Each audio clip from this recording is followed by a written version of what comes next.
She had nothing left but 3 days and a want, and nobody else would answer. Eliza Rowan stood at the edge of Blackstone Hollow with a shawl that had seen better winters and a reputation that had seen better years. The town had decided what she was the week they buried her husband, a bad omen walking on 2 legs, the kind of woman misfortune clung to like burrs on wool. She'd learned to keep her eyes down, her steps quiet, her presence so small that sometimes she wondered if she'd disappeared entirely. Then she saw the notice nailed to the post outside the general store, and something stubborn and half dead inside her chest cracked open its one remaining eye. Wanted, ranch hand, Cold Creek. Inquire Silas Mercer. The man standing behind the counter watched her read it.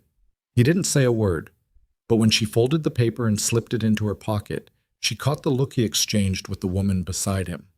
That particular look, the one that said, "Well, 2 strays deserve each other." Eliza had stopped caring what Blackstone Hollow thought of her a long time ago. She just hadn't realized until that moment that she'd also stopped being afraid. If this is the kind of story that gets under your skin and stays there, pull up a chair, because we're just getting started. Watch all the way through to see how far one quiet woman's courage can reach. And if you're new here, hit that subscribe button and become part of our family so you never miss the next story we bring you. Before we go any further, drop a like and leave a comment telling me the city or country you're watching from. I want to see exactly how far this story travels. Now, let's begin. The notice had been on that post for 11 days. Eliza knew because she passed it every morning on her way to the laundry she took in from the hotel and every evening on her way back. And she had watched the paper yellow at the corners and curl at the bottom while not a single person in Blackstone Hollow reached up to take it down.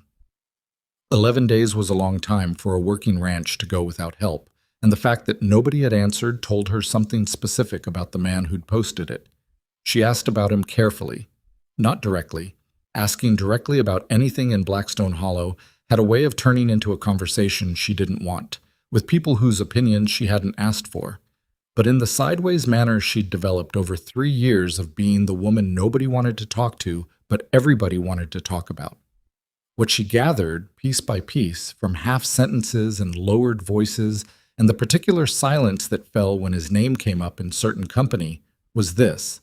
Silas Mercer had come to the valley 6 years ago from somewhere nobody quite knew, bought the Cold Creek property for what most people considered too much money, and proceeded to do everything wrong according to every rancher in the territory. He didn't socialize. He didn't attend the quarterly meetings at the Grange Hall. He'd turned away 3 different men who'd come out to the ranch looking for work, turned them away without explanation. One of them said, just stood in the doorway and looked at them until they got back on their horses. He'd had one altercation with a man named Prentice at the feed store, the kind of altercation nobody could describe in much detail because the exact nature of it seemed to shift each time it was told. But the result was that Prentice had left town within a month, and Silas Mercer had not been seen inside the feed store since. He was not, by any account, a man you went looking for unless you had no other option. Eliza counted her remaining coins on the morning of the 12th day and concluded that she had run entirely out of other options. She owned a horse, technically. The animal was 17 years old, swayback, and moved through the world with the patient resignation of something that had made its peace with mortality, but it got her out the Cold Creek Road without incident, and that was enough. The road itself was no great thing. It ran 6 miles east from the edge of town through country that had been chewing on drought for 2 years running. The grass burned down to pale stubble. The creek beds cracked and showing their ribs. She passed 2 abandoned homesteads on the way, doors hanging open, windows empty, and tried not to think about what they represented. Cold Creek Ranch announced itself first through the fence line, which was in noticeably better repair than anything else she'd passed for the last mile. The posts were straight, the wire was tight and properly strung, no sag, no rust-eaten breaks patched with whatever had been lying around. Someone had done that work deliberately and recently, which meant whoever was managing this place had priorities and followed through on them, which was already more than she could say for half the outfits in the valley. The house came into view around a bend in the lane, a 2-story structure built from the same dark timber as the fence posts, plain to the point of severity. No porch flowers, no decorative trim. The barn behind it was larger than the house and in marginally better condition, which told her another thing about the man's priorities. There was a kitchen garden running along the south wall of the house that showed signs of recent watering despite the drought, which told her he was pragmatic about resource allocation rather than sentimental about green things. She tied her horse to the hitching post and stood for a moment in the yard, listening. The place was quiet in a working way, not an abandoned way. She could hear cattle somewhere to the south, and from inside the barn the sound of something metal being worked on. Rhythmic, patient, not angry. She walked to the barn door and stopped. "Mr. Mercer?" The sound stopped. A man unfolded himself from behind a piece of equipment she recognized after a moment as a broken hay rake, rising from a crouch to his full height, which was considerable. He was perhaps 45, perhaps older. It was difficult to say with people who spent their lives outdoors, because the sun did its own kind of aging. He had the kind of face that didn't give much away, not because it was blank, but because it had clearly decided a long time ago to stop performing anything for anyone's benefit. He was looking at her with an expression that wasn't unfriendly, but wasn't welcoming either.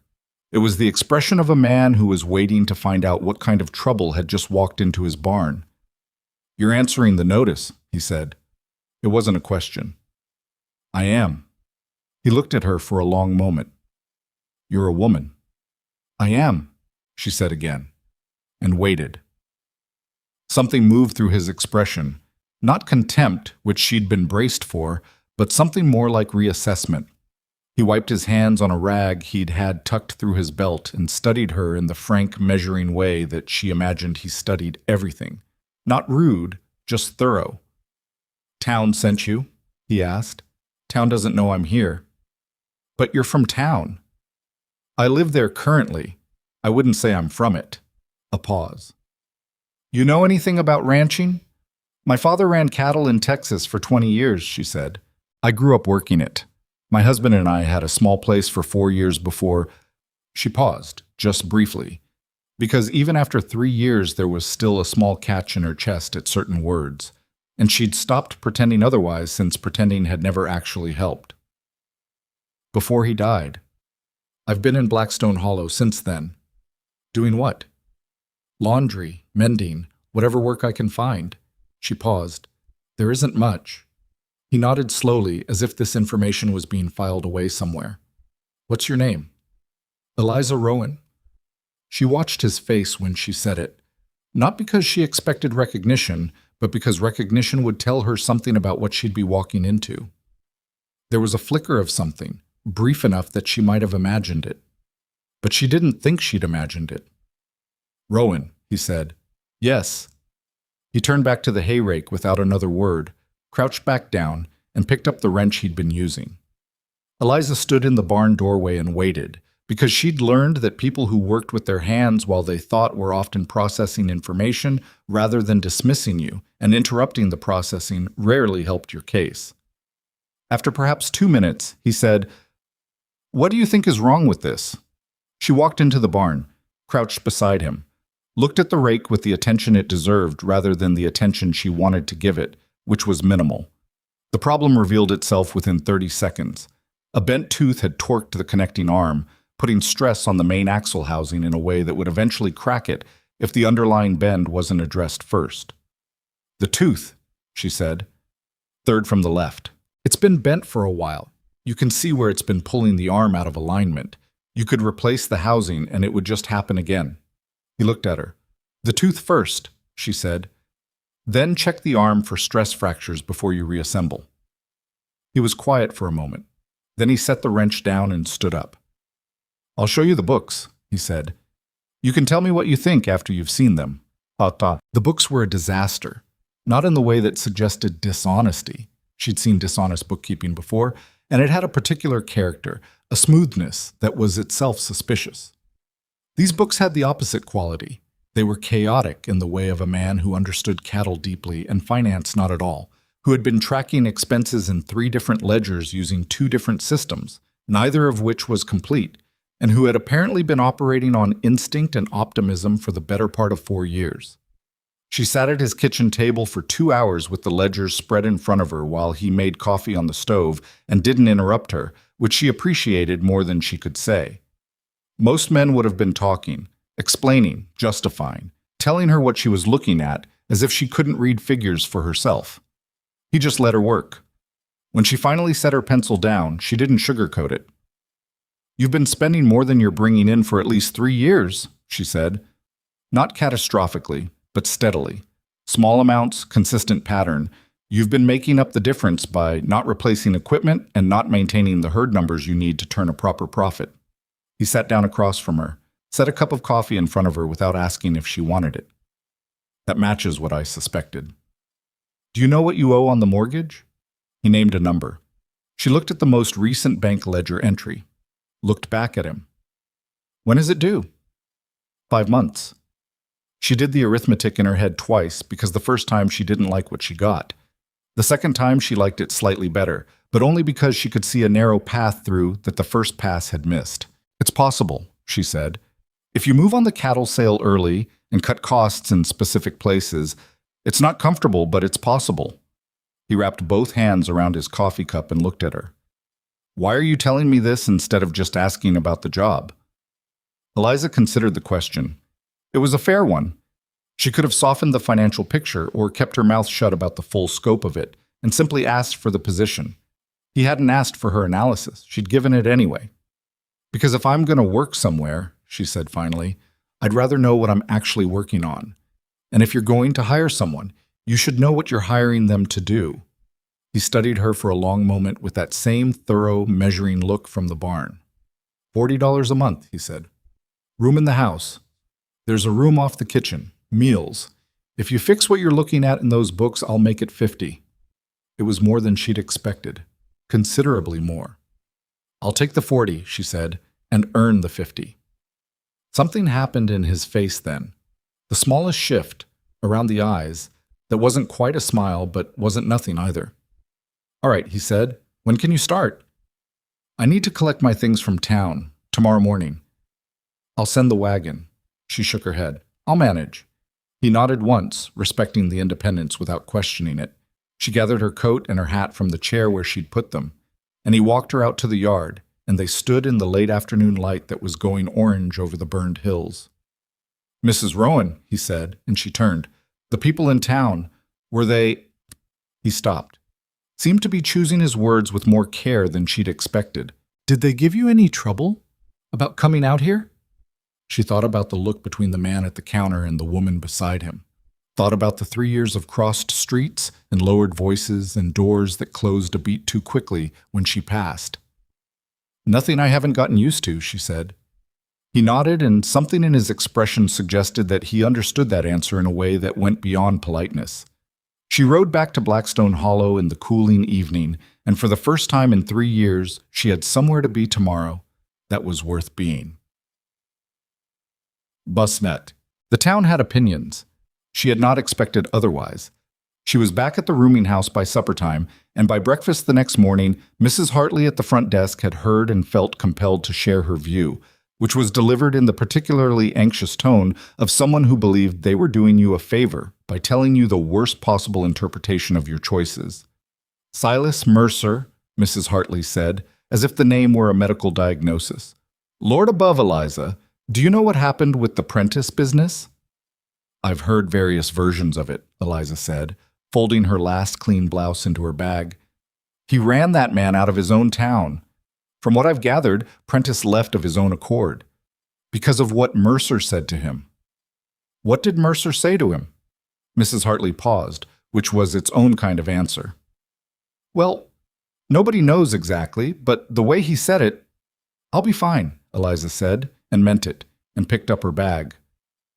She was crossing the main street when she ran into Thomas Whitfield, who owned the bank and had twice declined to make her any kind of loan that might have helped her circumstances, and who now looked at her carpet bag with the particular expression of a man who'd just noticed an interesting development. "Heading out to Mercer's place?" he asked.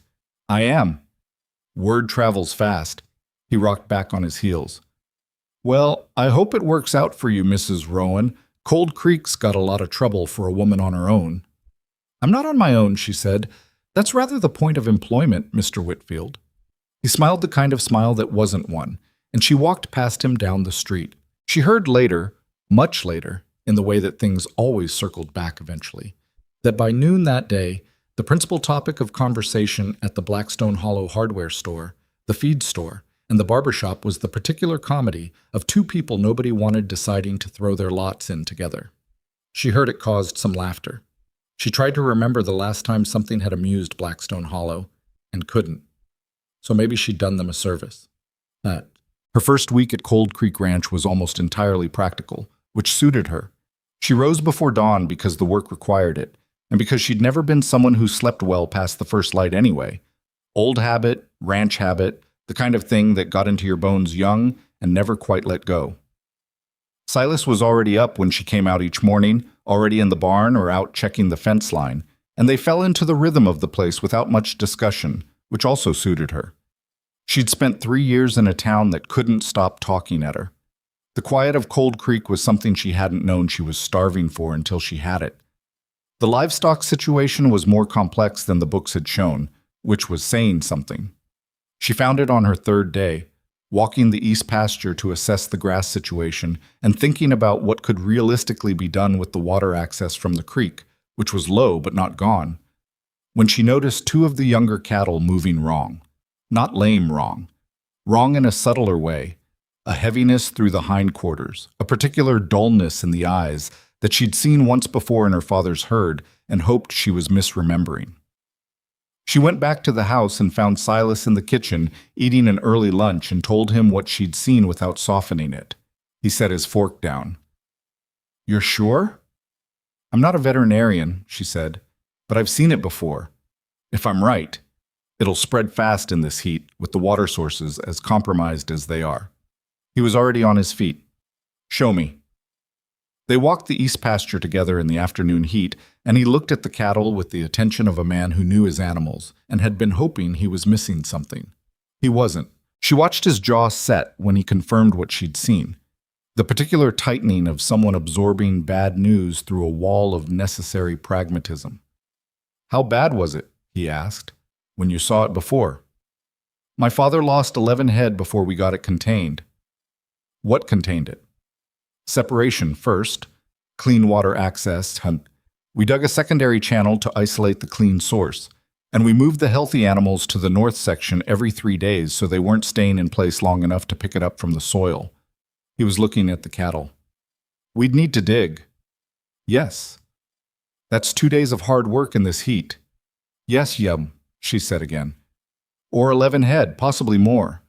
He looked at her with that flat, assessing look, and she could see him running the numbers the same way she had and reaching the same conclusion.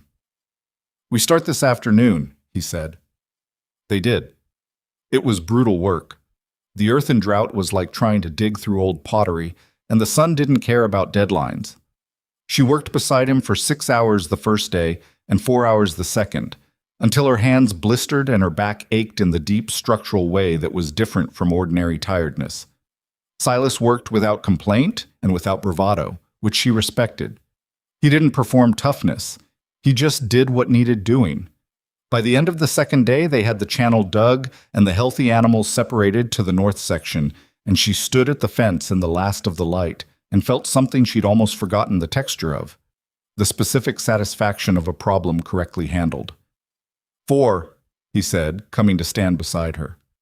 "We'll lose 4 maybe. Better than 11. "Better than 11, she agreed. He was quiet for a moment. "How did you know?" "My father told me what to look for," she said. "And I remembered." She paused. "He said the worst thing you could do was wait and hope you were wrong." Silas nodded slowly. "Good advice." He was a good rancher. Another pause, the comfortable kind that she was starting to recognize as his version of conversation. The silence that meant he was still present, still engaged, just thinking rather than filling air with noise. "Most people would have mentioned it to me and left the digging to me," he said. She looked at him. "Most people weren't watching their father dig the same channel when they were 12 years old," she said. "I knew what it needed, seemed faster to just do it." Something moved in his expression. That small shift again, the one around the eyes. Not quite a smile, but in the neighborhood of one. Go get some rest, he said. I'll finish the check on the north section. She went, and she slept that night better than she had in 3 years, in the small room off the kitchen that smelled of old wood and cedar, with the sound of the cattle settling in the dark outside, and the particular silence of a place where the work was real and the day had been earned. She did not think about Blackstone Hollow at all. The 4 cattle they lost were buried on a Tuesday in the flat ground behind the north fence, where the soil was softer, and Silas did it himself with a shovel and no ceremony. Eliza watched from a distance, not because she was trying to give him privacy exactly, but because she understood that some kinds of loss required a person to be the only witness to their own grief. She'd had enough of people watching her grieve to know that an audience didn't help. When he came back to the barn, his shirt dark with sweat and his expression closed in the particular way of a man who'd made his peace with something and didn't intend to discuss it, she simply handed him the water bucket and went back to what she'd been doing, which was going through the supply invoices from the past 18 months and writing down every number that didn't add up. There were a lot of numbers that didn't add up. You've been paying Garrett's feed store 11 cents over market rate on every hay order for 2 years, she said, without looking up from the ledger. Not 12 cents, not 10, 11, which means it wasn't a mistake. Silas set the water bucket down. Garrett told me his supplier raised prices. Garrett's supplier is the same cooperative that supplies Holloway's place and the Dunbar Ranch. I checked their invoices when I was in town last week. Neither of them saw a price increase. A pause. When did you check their invoices?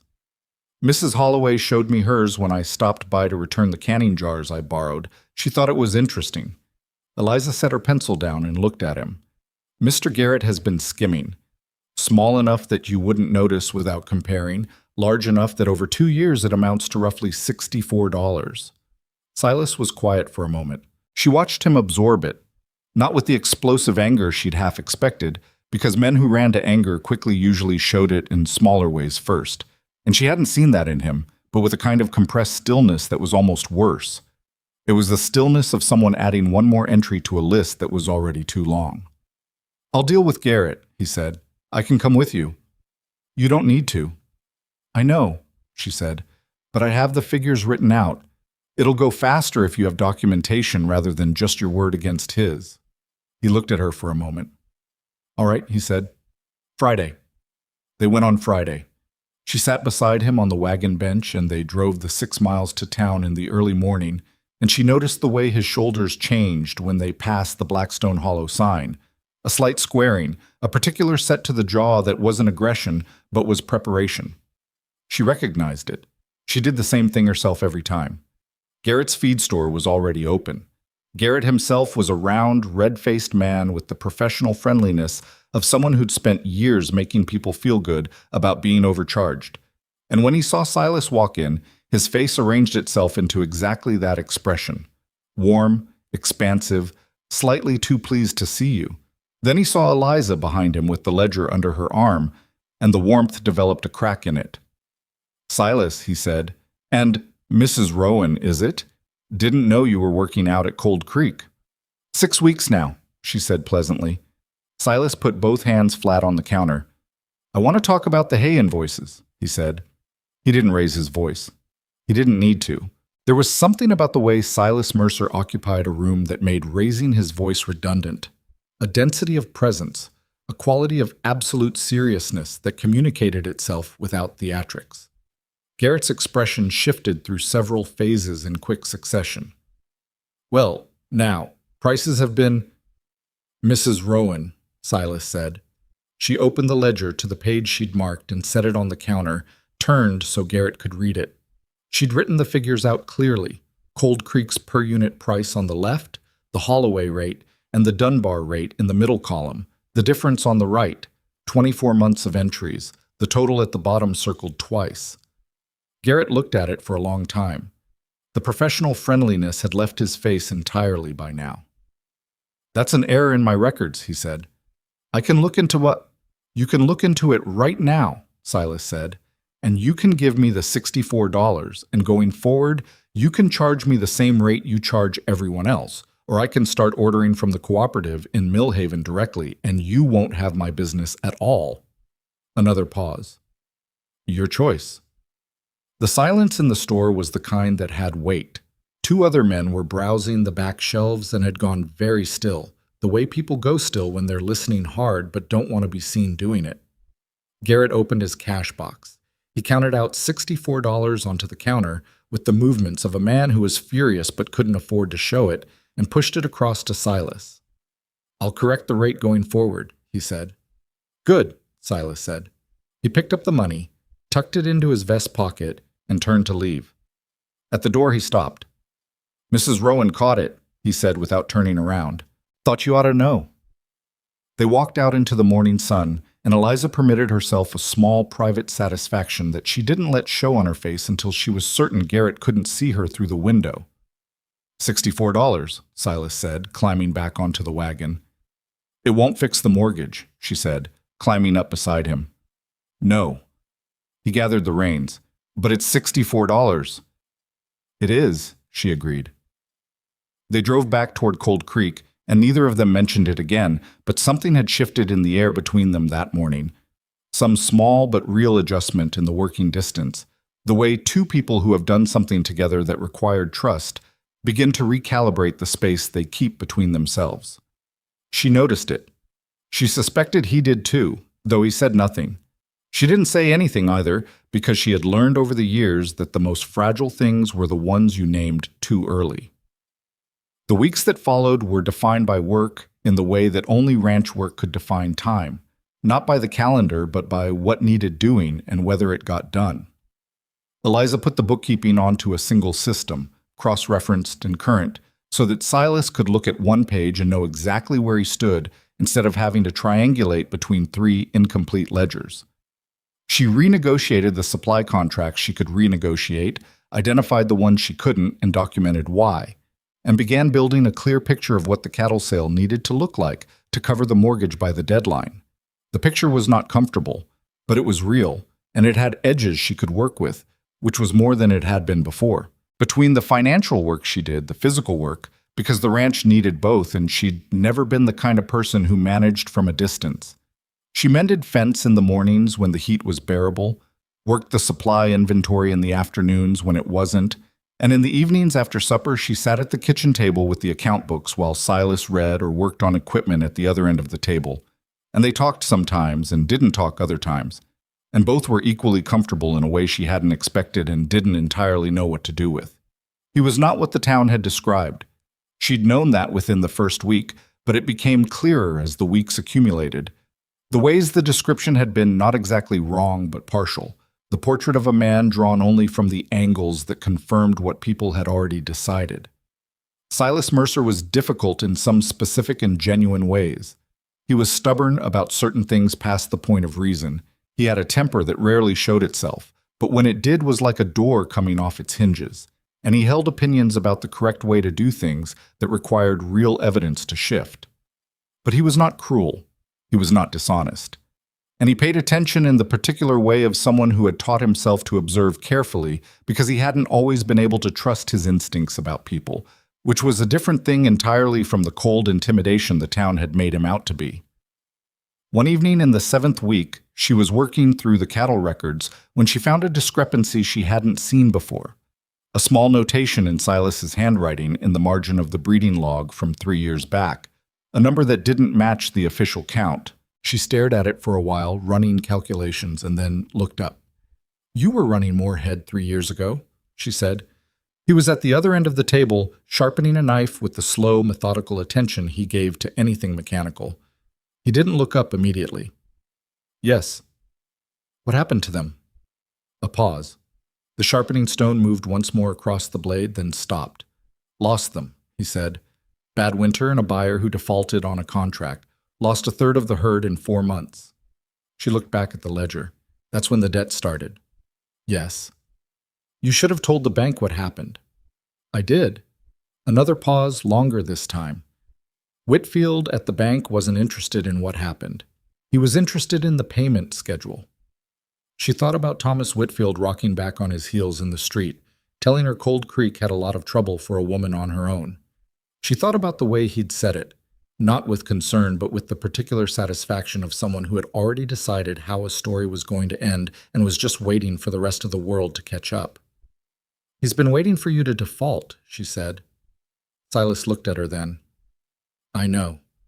That's why the mortgage terms are what they are. He structured it that way."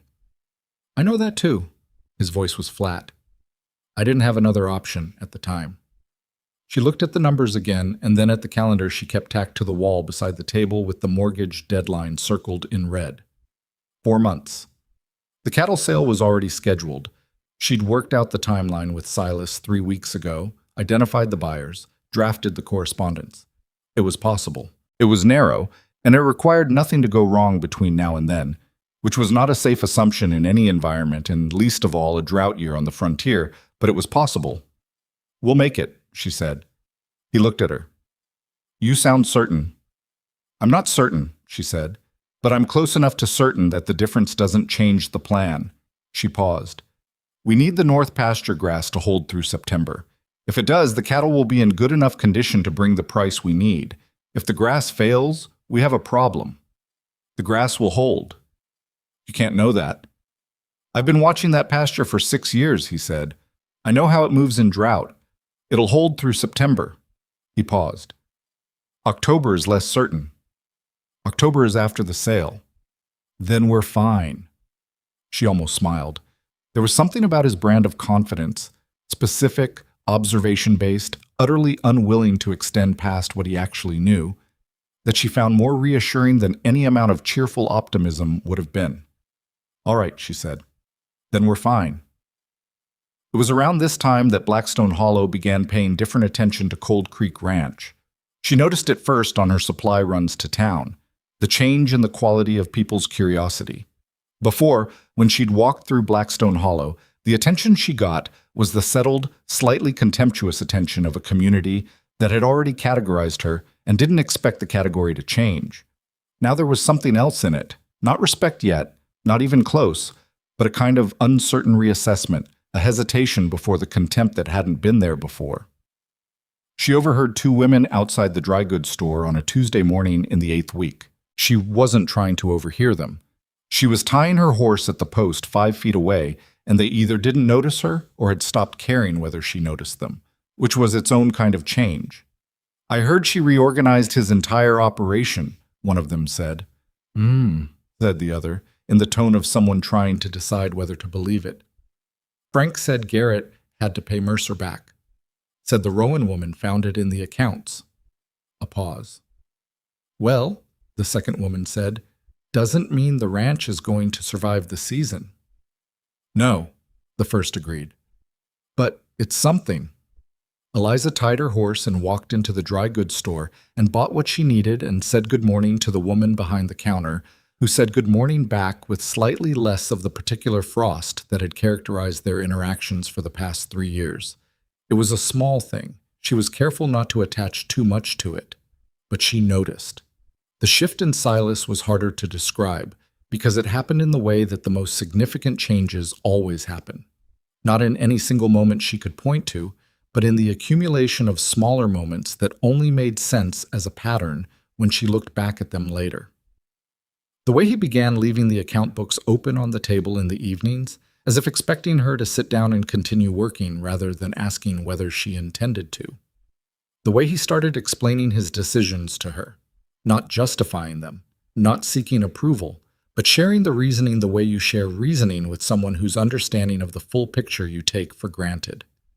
The way, when she said something he disagreed with, his disagreement began sounding less like a door closing and more like a conversation. One afternoon near the end of the 2nd month, she was working on the water channel they'd expanded after the livestock illness scare, clearing a section that had silted up in the dry weather when she heard him come up behind her and stop. "You don't have to do that," he said. "I know," she said, the same way she'd said it in the barn the first day. She kept working. He was quiet for a moment, then he picked up the second shovel that was leaning against the fence post and started on the section above her. They worked side by side for an hour without speaking, which had become normal enough that neither of them remarked on it. The sun was hard on the back of her neck and her hands were going to be sore tomorrow, and the silt was heavier than it looked, and she was thinking about the water flow calculations she'd need to redo once this section was clear, when he said, without particular preamble, "Why did your neighbors turn against you?" She almost missed a stroke. Almost. She covered it by repositioning her grip on the shovel handle and taking a moment before she answered. "My husband had debts," she said. "When he died, some of them came due to people in town. They couldn't recover the money from his estate. There wasn't enough. So they recovered it from his reputation instead. And mine." "That's not a reason." "No," she agreed, "but it doesn't need to be a reason. It just needs to be convenient." He dug for a while. "You didn't leave."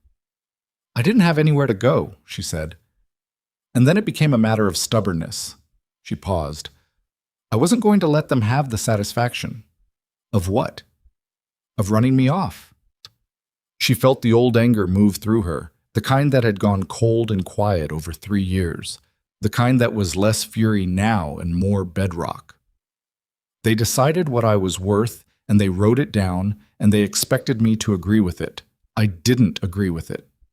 Silas leaned on his shovel and looked at her with an expression she couldn't entirely read.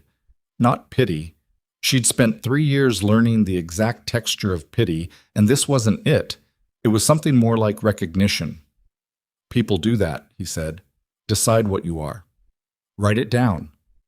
"They do," she said.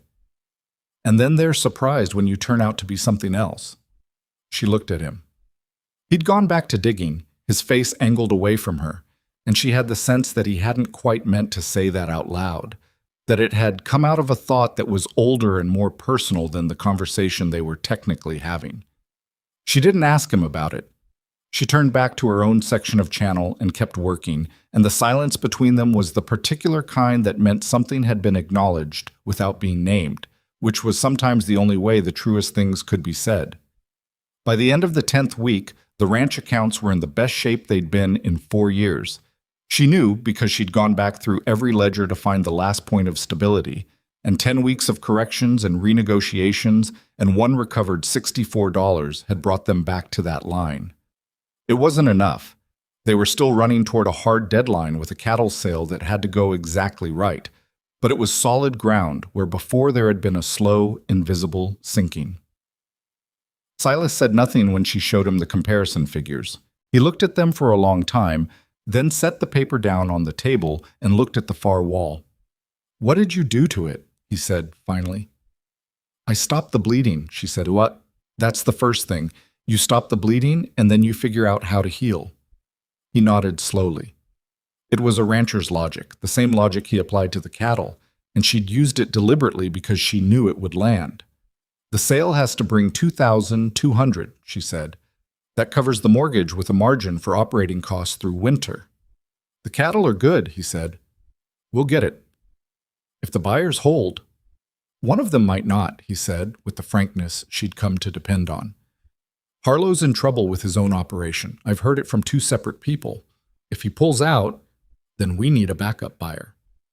I've been thinking about Morrison in Calhoun County." "I know Morrison," she said. "His father and my father did business. I can write to him." Silas looked at her. "You know Morrison." "Slightly," she said. "Enough for a letter. Whether it does any good depends on what he has available this season, but it gives us a second name." He was quiet for a moment, and she recognized this particular quiet. It was the one where he was recalibrating something, updating the picture he carried of the situation with new information she'd just given him. "Write the letter," he said.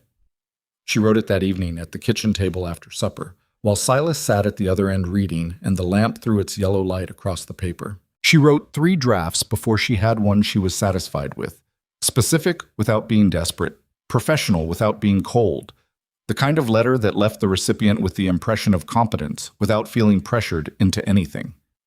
When she was done, she set her pen down and looked at the finished page, and then looked up and found Silas watching her. He looked away immediately, back at his book. She looked back at the letter. Outside, the dry wind moved across the burned hills, and in the north pasture the cattle settled into the dark, and the deadline on the wall calendar was 3 months and 19 days away, and it was entirely possible that they were going to make it. She folded the letter into an envelope and wrote Morrison's name on the front, and set it by the door to go out with the morning mail, and went to bed, and did not think about the way Silas had been watching her, because there were certain things that required the same patience as a water channel in drought. You couldn't force them and you couldn't rush them, and all you could do was keep doing the work and trust that in time the flow would find its own way through. Morrison wrote back in 12 days, which was faster than she'd expected and faster than she deserved, given that the last time she'd seen the man she'd been 23 years old and standing in her father's yard in Texas with mud on her boots and no particular impression of being memorable to anyone. The letter was brief and professional and said that yes, he had capacity this season, and the price range she'd outlined in her inquiry was within what he could work with, and he would be willing to discuss terms if she and Mr. Mercer wanted to make the trip to Calhoun County or receive him at Cold Creek at a mutually convenient time. She read the letter twice at the kitchen table, then set it down and let out a breath she'd been holding for 11 days. Silas came in from the barn while she was still sitting there. He looked at the letter, then at her face, and read the situation correctly without being told. "Morrison," he said. "He's interested." Silas pulled out the chair across from her and sat down with the careful, deliberate movement of someone who didn't want to react too quickly to good news because good news had a history of coming with conditions. "What are his terms?" "He wants to discuss them in person. He'll come here or we go to him." "We invite him here," Silas said. "I want him to see the cattle." "Agreed." She folded the letter along its original creases. "There's one other thing. He mentioned in passing that he'd heard Cold Creek was under new management." Silas looked at her. "How would he hear that?" "I don't know, but he heard it, and it didn't put him off writing back, so I'll take it as neutral at worst." "Neutral," Silas repeated, with a flatness that might have been dry humor if you knew him well enough. She was starting to know him well enough. High praise. "For a cattle deal, yes." He almost smiled. She was learning to catch those almost smiles now. They were like the first flicker of movement in still water, easy to miss if you weren't paying attention. She wrote back to Morrison that afternoon, confirming Cold Creek as the meeting location and proposing a date 3 weeks out, which would give them enough time to have the herd in its best presentable condition and give her enough time to prepare the figures Morrison would need to see to feel confident in the purchase.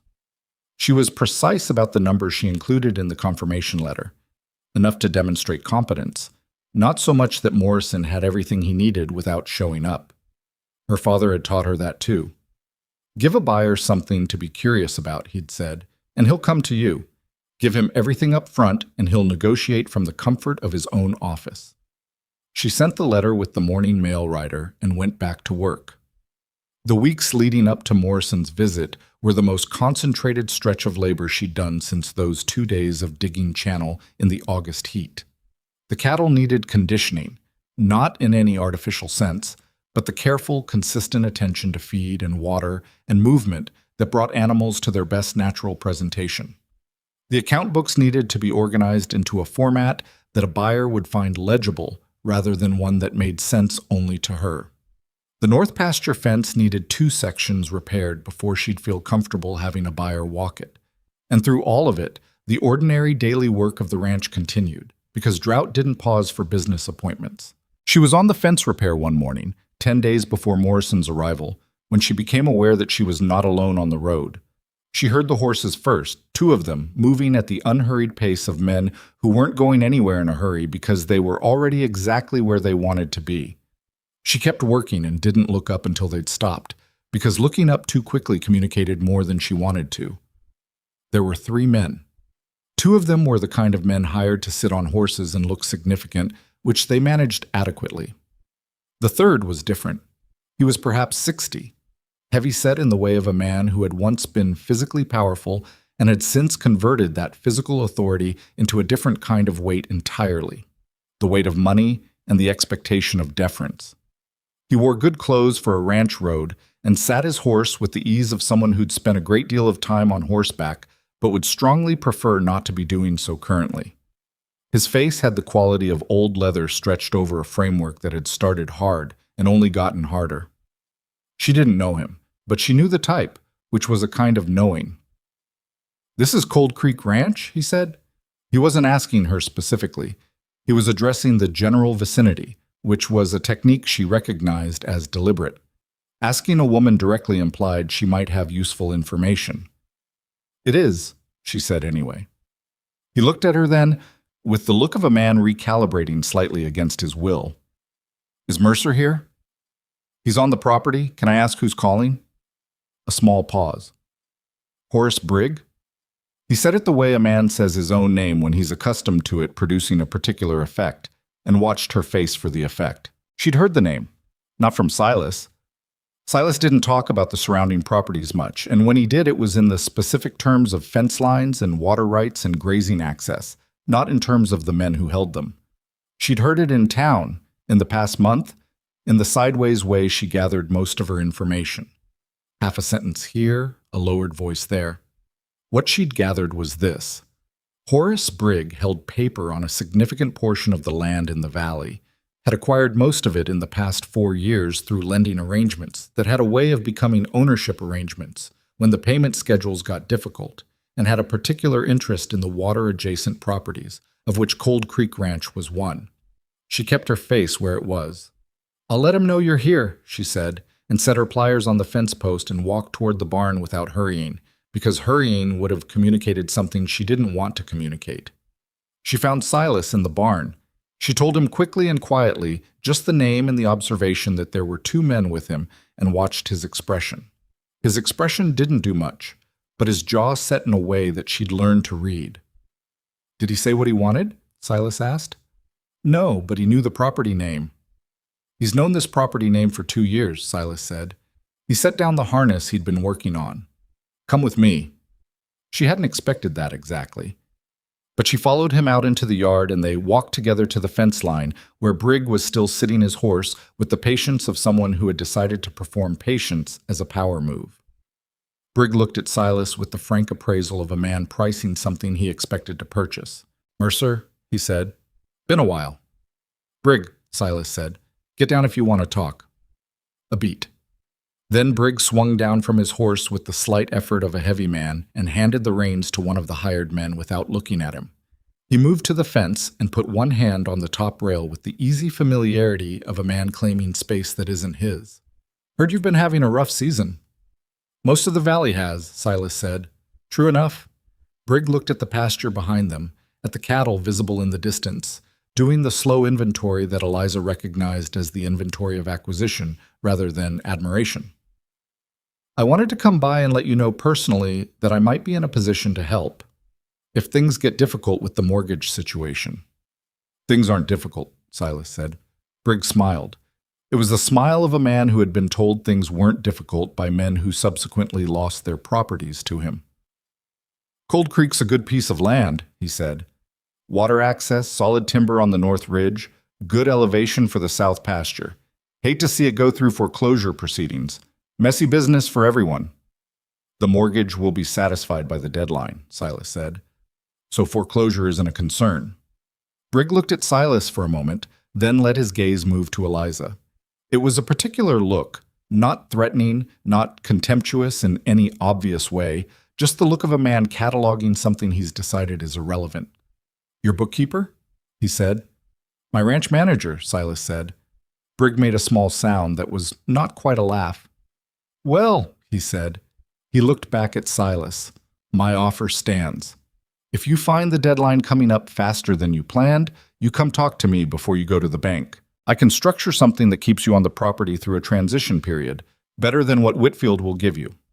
"I'll keep that in mind," Silas said, in a tone that meant he would not be keeping that in mind.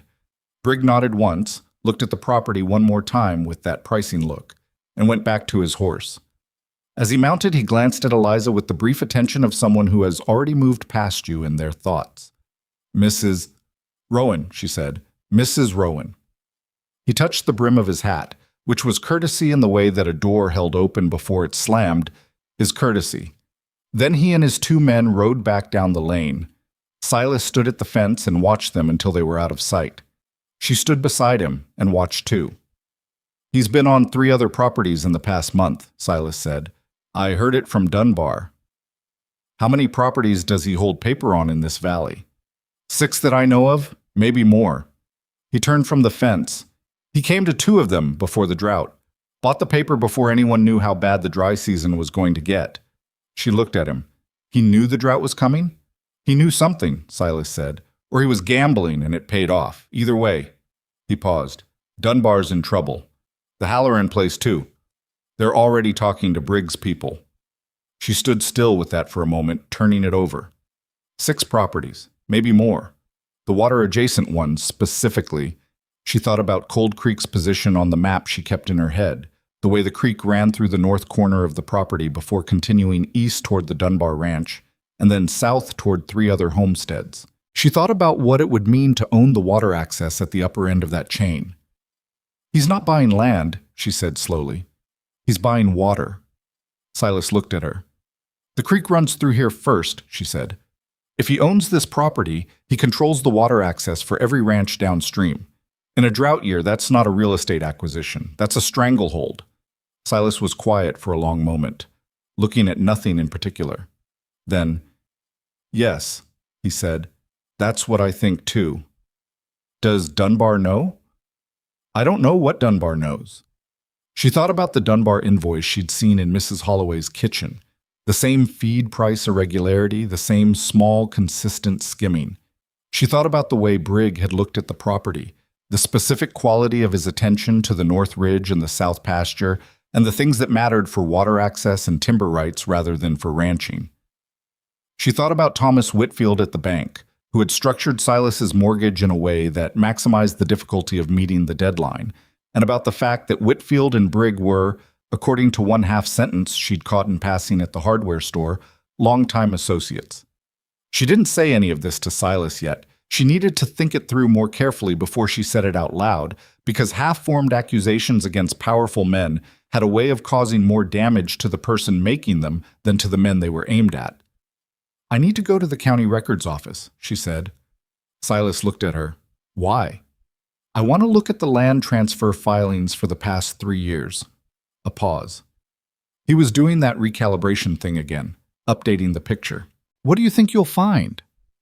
I don't know yet, she said honestly, but I want to know what I'm actually dealing with before Morrison gets here. If Brigg moves on this property before the sale goes through, I want to understand exactly what his legal position is and whether it holds up. Silas studied her for a long moment. The records office is in Millhaven, 2 days' ride. I know where it is. I'll come with you. She shook her head.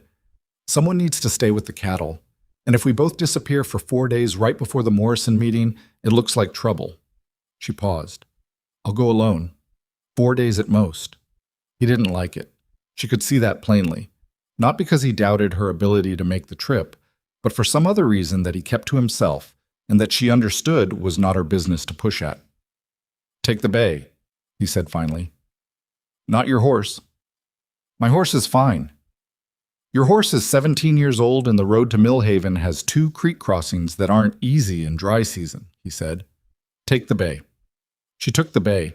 She left the next morning in the early dark, and Silas was in the yard when she rode out, which she didn't comment on because it was his yard and he had every right to be in it at any hour he chose. She was 4 days in Millhaven, and she did not waste a minute of them. The county records office was staffed by a clerk named Aldous, who was initially reluctant to pull the volume of filings she was asking for, and became progressively less reluctant as she explained in clear and specific terms exactly which document numbers she was looking for and why the indexing system he was using would produce what she needed faster if he cross-referenced by parcel number rather than by name. Aldous, who had apparently not been spoken to as a professional by someone who understood indexing since the previous clerk retired, became cooperative to the point of enthusiasm. She worked through 2.5 years of land transfer filings, foreclosure actions, mortgage assignments, and deed recordings. She took careful notes. She cross-referenced parcel numbers against the water rights registrations in the adjacent volume, which Aldous retrieved without being asked because by the second day he had understood what she was building and found it interesting in the way that a puzzle is interesting to someone who's been staring at one piece at a time without seeing the whole picture. On the 3rd day she found what she hadn't quite been looking for, but recognized immediately when she saw it. 3 of Brigg's property acquisitions in the valley had been registered on dates that preceded the formal foreclosure filings by a margin that shouldn't have been possible. The deed transfer on the Kellerman property, for instance, was dated 11 days before the foreclosure judgment was recorded, which meant either the judgment had been obtained and the transfer executed with impossible speed, or the recording dates on the filings were incorrect, or the judgment had been obtained at a point in the proceedings when the original owner still had legal remedies available that he'd never been told about. She sat with that for a long time, looking at the dates. Then she asked Aldous, very carefully, about the notarization records for those 3 filings. Aldous went quiet in a way that had a different quality than his ordinary professional quietness. "Those would be in the secondary archive," he said after a moment. "Can you pull them?" He pulled them. He set them in front of her and then found a reason to be on the other side of the office, which she understood as his way of being a witness to her looking at them without being implicated in what she might find. What she found was that 2 of the 3 notarizations had been signed by the same notary public, a man whose stamp appeared on both documents, but whose registration in the county notary ledger showed he had surrendered his commission 14 months before either document was signed. An invalid notarization didn't automatically void a deed transfer, but it created a defect in the title. And a title defect on a property that Brigg was using as collateral for other lending arrangements, which, based on the filings she'd been reading for 3 days, several of the properties were, created a legal problem that an investigating party could pull like a thread. She packed her notes into the inside pocket of her coat and thanked Aldous, who nodded with the expression of a man who had not done anything and would not remember doing it. She rode back to Cold Creek in 3 days instead of 4, and when she came through the gate in the late afternoon of the 11th day, Silas was at the barn and saw her coming and walked out to meet her, which was not something he'd done before, and which he covered by taking the bay's reins and checking the horse's legs with the focused attention of a man confirming the animal was all right. "You're early," he said. "I found what I needed." She climbed down and reached into her coat for the folded notes. "I need to show you something." They sat at the kitchen table while she laid it out. The timeline discrepancies, the invalid notarizations, the pattern of acquisition that looked less like opportunistic lending and more like a coordinated strategy with knowledge of which properties would become vulnerable before their owners did. Silas listened without interrupting, which was one of the things she valued most about him. When she finished, the kitchen was quiet for a moment. "Can it be proved?" he said. "The documents prove themselves," she said. "Anyone who knows how to read a title filing and a notary registration can see it. The question is whether anyone with authority to act on it will look." She paused. "I wrote a letter while I was in Millhaven, to the Territorial Land Office in the capital. I included the specific document numbers and the discrepancy in dates and the notary registration records. I didn't accuse anyone of anything. I just asked them to verify whether the filings were in order." Silas looked at her. "You already sent it." 2 days ago." Another silence. Outside, the wind moved across the yard, and somewhere in the north pasture a cow called for something and was answered. "He'll find out," Silas said, "eventually." "I know," she said. "But by the time he does, Morrison will have been here. And if the sale goes through before Brigg can move on the mortgage—" She stopped. "He can still try to acquire the property through other means, but he loses the leverage the deadline gives him. And if the territorial office opens an inquiry, he'll have larger problems than Cold Creek." Silas was quiet for a long moment, and she could see him turning it over, looking at it from every angle the way he looked at the ranch's practical problems, not hurrying to a conclusion, not afraid of what he'd find when he got there. "You did all this without telling me," he said finally. "It wasn't an accusation, but it wasn't nothing either." "I didn't know what I'd find until I found it," she said. "If I'd come back with nothing, there was no reason to have worried you about it." "And if Brigg found out you were in Millhaven pulling his filings—" "He didn't." "That's not what I asked." She met his gaze. "I was careful," she said, "and I made a judgment about the risk. I could have been wrong. I wasn't." He held her gaze for a moment, and she couldn't quite read what was in his expression. It was several things at once, and they didn't all belong to the same conversation. Then he looked back at the notes spread on the table. "Morrison gets here in 9 days, he said. 9 days, she confirmed. Then we make sure the cattle look good, and the books are clean, and we close this sale." He gathered the edges of the notes together without picking them up, the way you gather the edges of a problem you're accepting the full weight of. "And then we deal with whatever Brigg does next." "Yes," she said. She began organizing the notes back into order. Her hands were steady. Her mind was not entirely steady, because she was not unaware that she had spent 11 days pulling at a thread attached to a powerful man who had made other people's problems disappear before, and that the letter to the territorial office was either the beginning of the end of Horace Briggs' operation in this valley, or the beginning of a different kind of trouble entirely, and she wouldn't know which for a while yet. But she had done it with her eyes open, and she didn't regret it, and that was enough to go to sleep on. She folded the last of the notes and held them in her hands for a moment, and then slid them into the inside pocket of her coat, the same pocket where she'd been carrying them for 3 days, and left them there, because she had a feeling they weren't done being useful. Morrison arrived on our Wednesday, which was a better day than she'd hoped for because the weather had broken slightly overnight.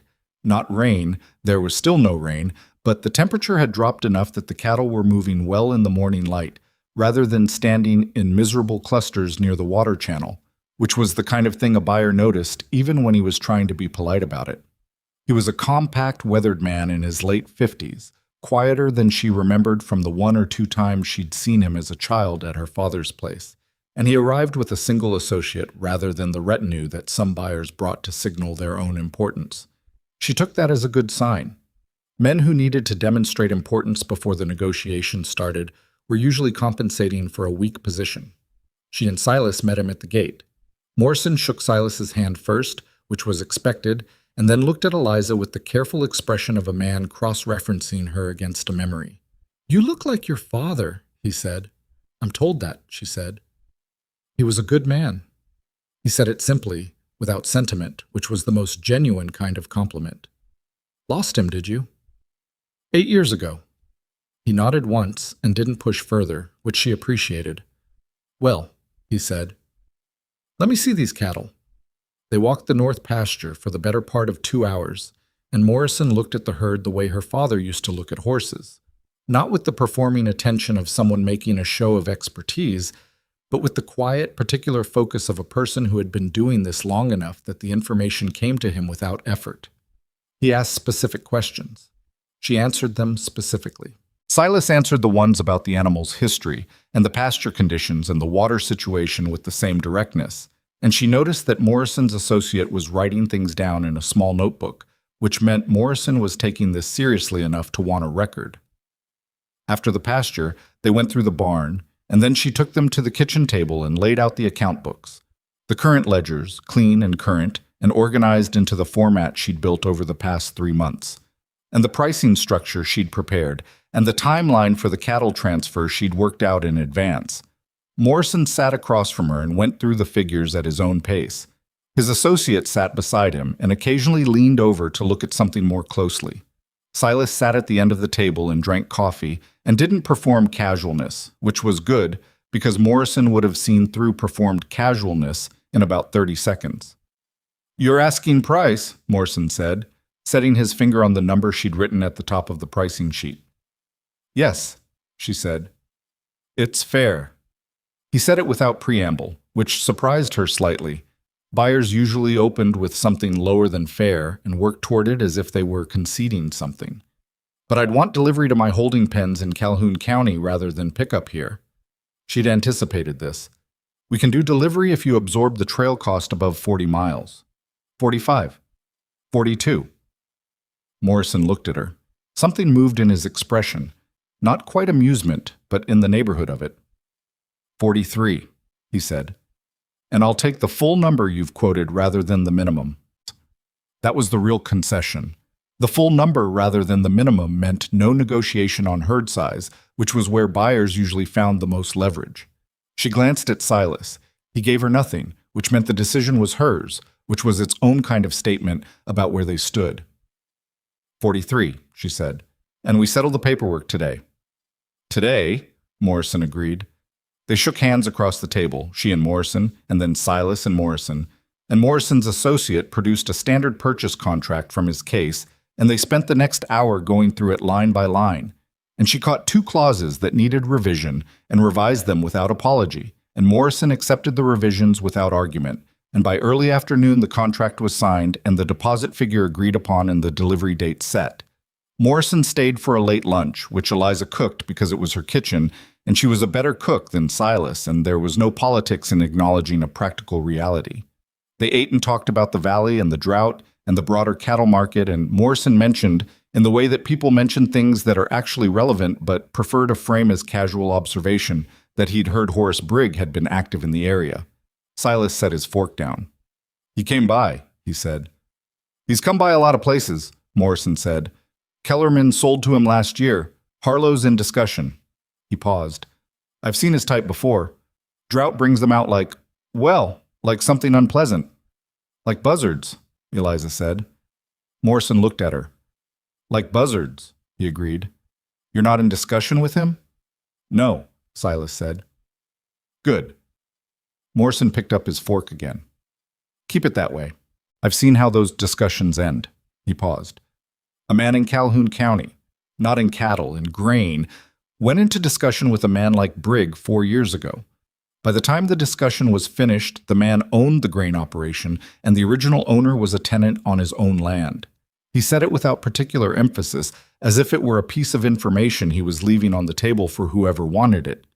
Just an observation." "Appreciated," Silas said. Morrison left in the late afternoon, and they stood in the yard and watched the wagon go down the lane, and the evening light was going gold over the burned hills, and the signed contract was sitting on the kitchen table, and the cattle sale that had been an abstraction on a ledger page for 3 months was now a legal fact with a deposit coming by bank transfer within the week. She waited until the wagon was out of sight. Then she sat down on the porch step, because her legs had decided they were done performing composure. Silas sat down beside her. Not close. There was a foot of porch step between them, which was the distance they'd maintained without discussion since the beginning, but beside her.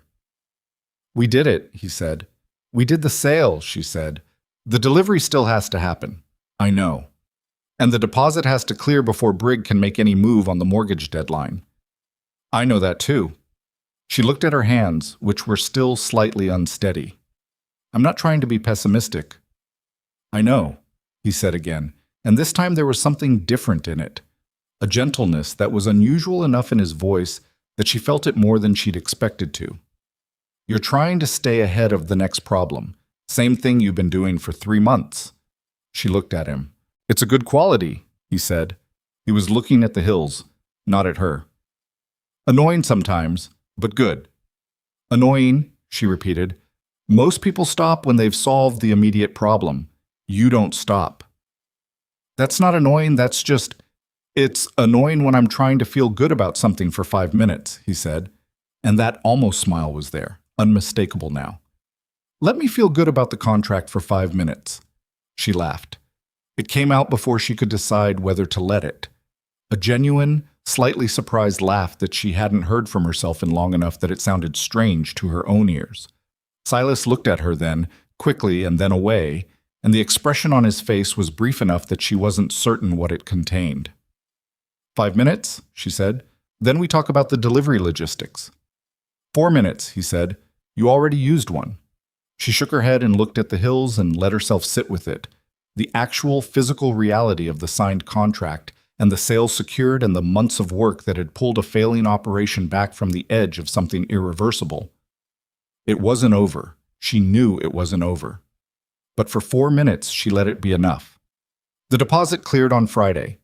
She went to the bank herself because she wanted to see Whitfield's face when she deposited a sum that materially improved Cold Creek's position relative to the mortgage deadline, and she was not proud of this motivation, but she was honest enough with herself to acknowledge it.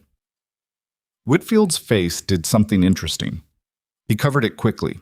He was practiced at covering things, but there was a moment, just a moment, of recalculation behind his eyes. He confirmed the deposit, noted the revised balance against the mortgage, and said everything was in order in the tone of a man for whom things being in order was not entirely good news.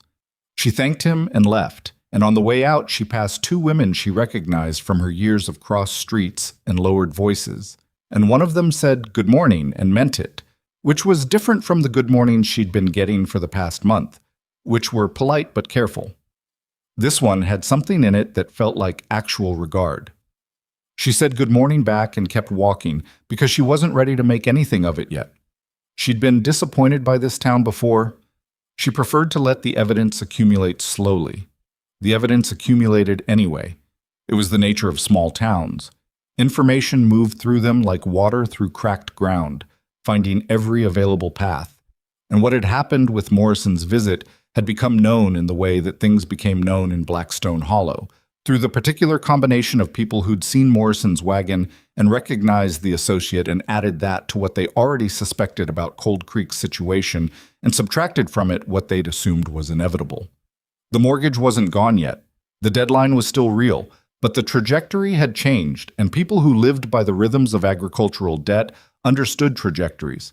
She was aware of all this, but not focused on it, because something else was claiming the majority of her attention.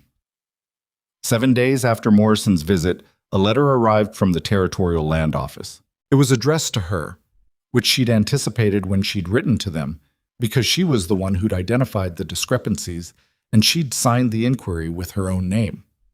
It was also brief in the specific way of official correspondence that was being careful.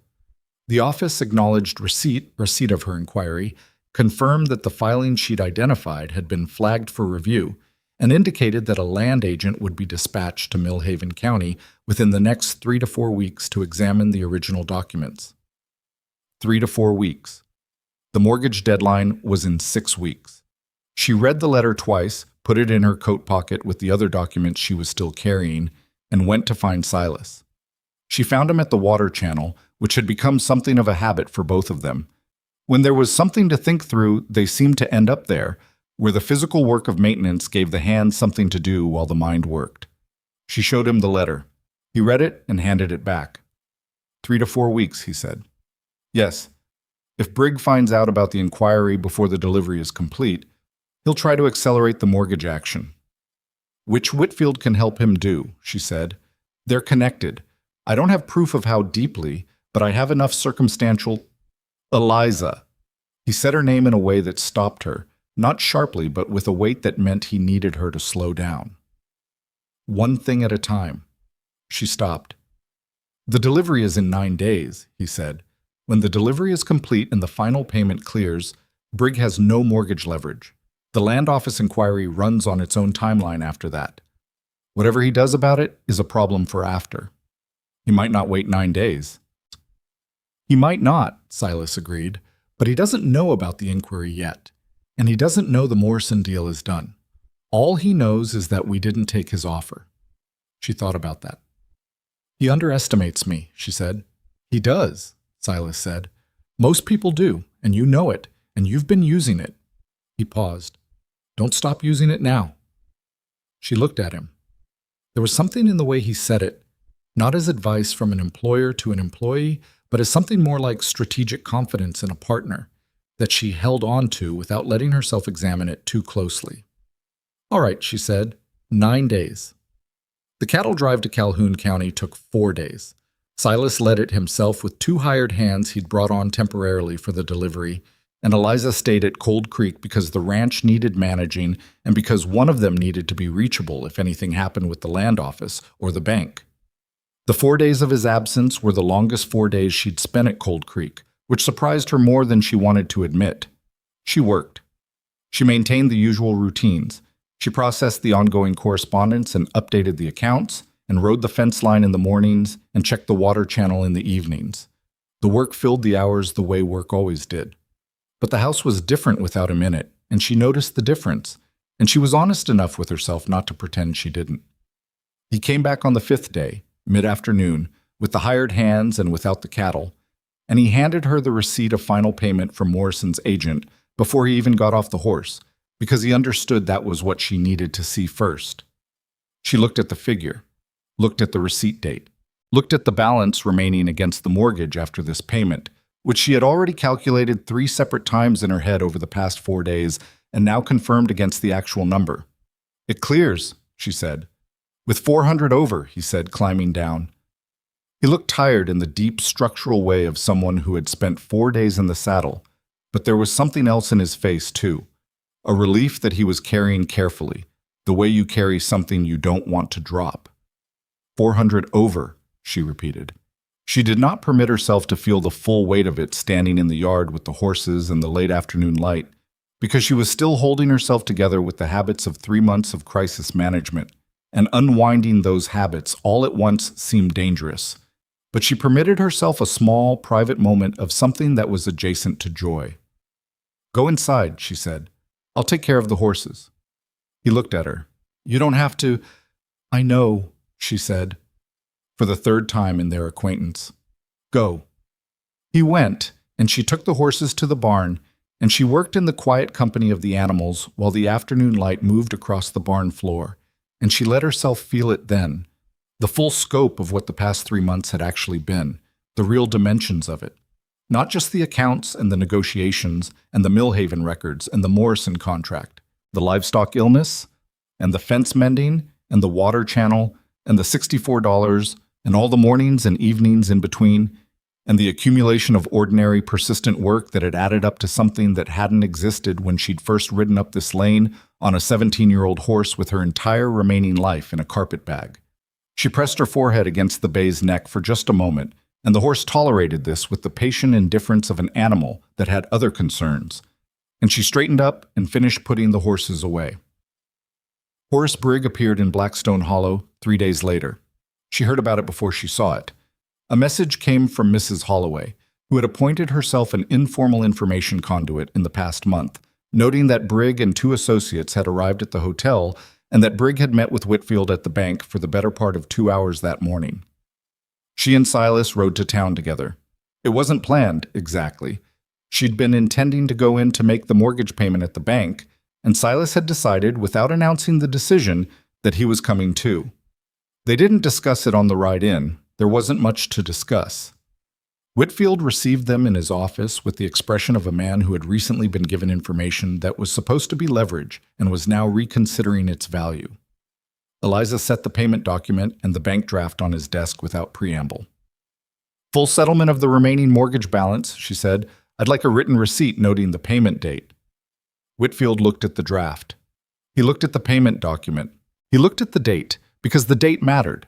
It was 11 days before the deadline, and 11 days before the deadline was not the same as a missed deadline, regardless of what Brigg might have been expecting.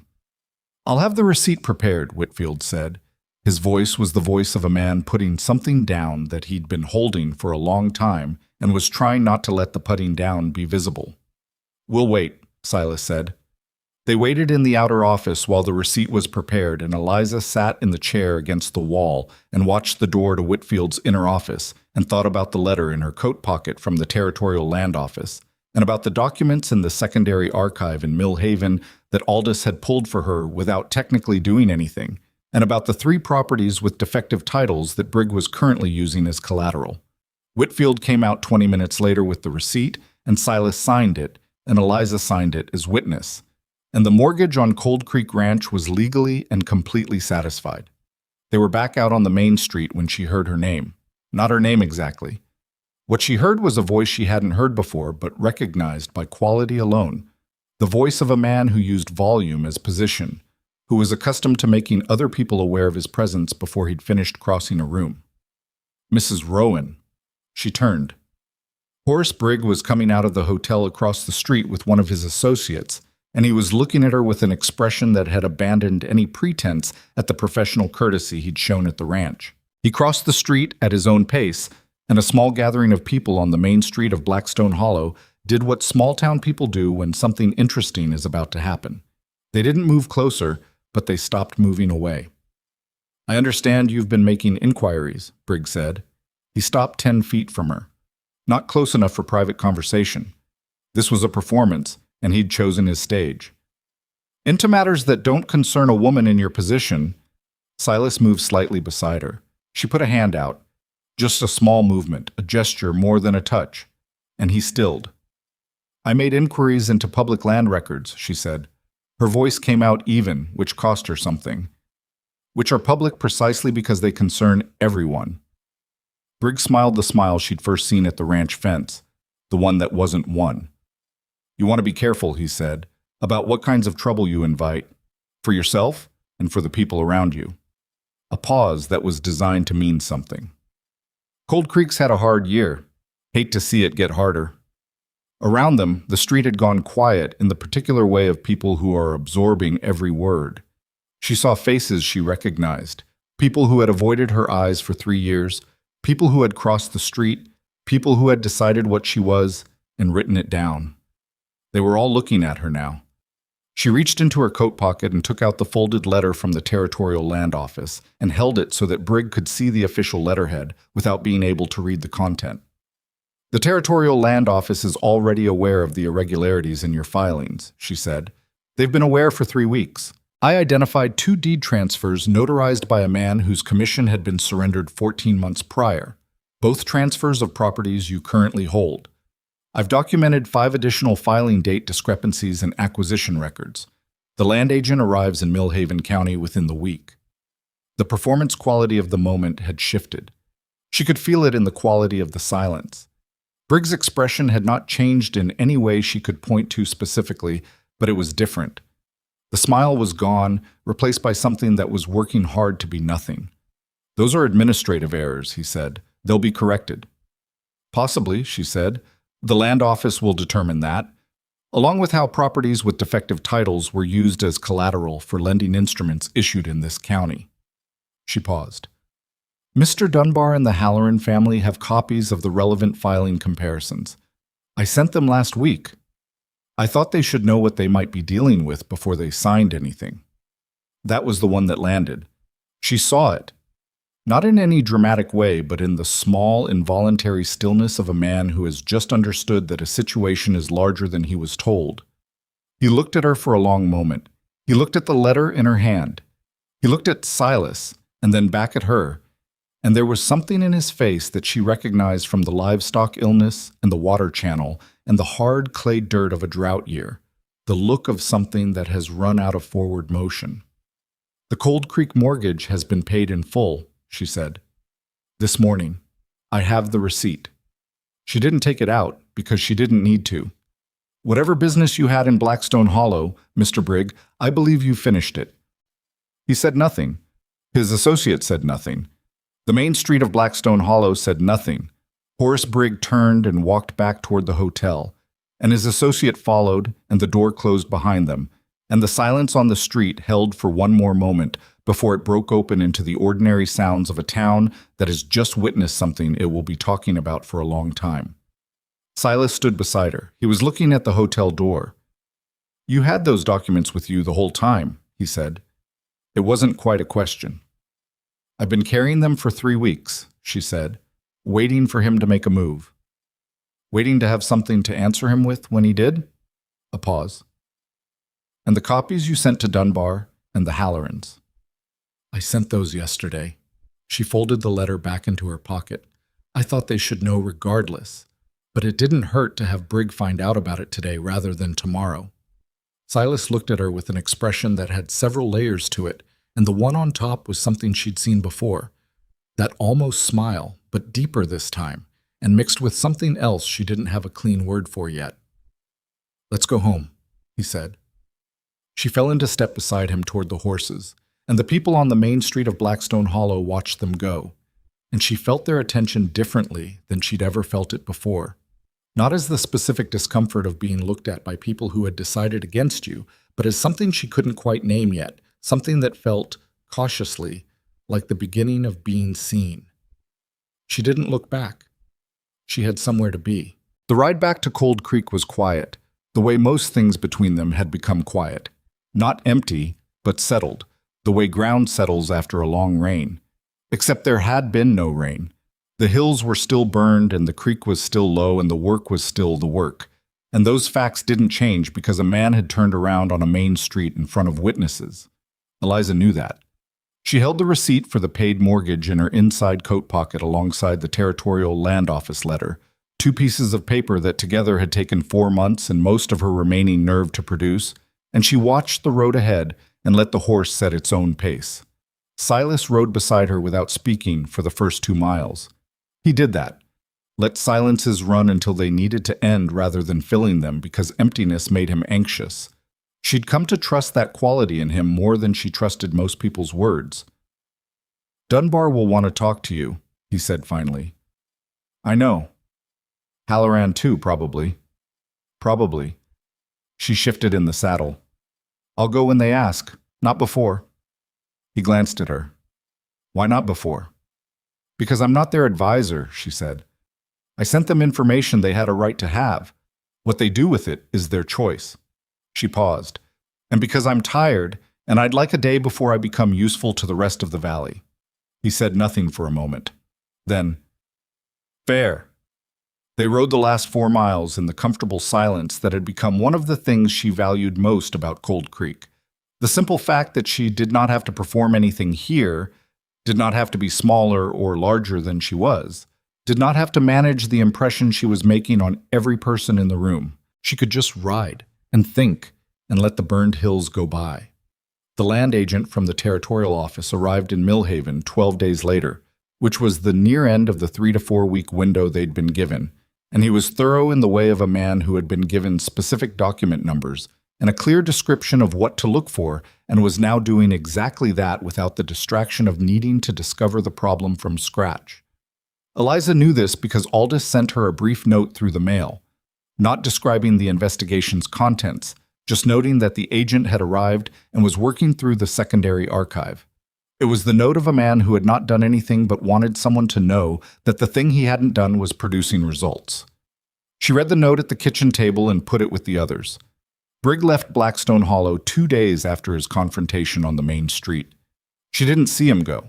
She heard about it from Mrs. Holloway, who had heard it from the hotel proprietor's wife, who had seen the wagon loaded before dawn and the party gone before most of the town was awake, which was the exit of a man who had decided that a quiet departure was preferable to the alternative. He did not come back.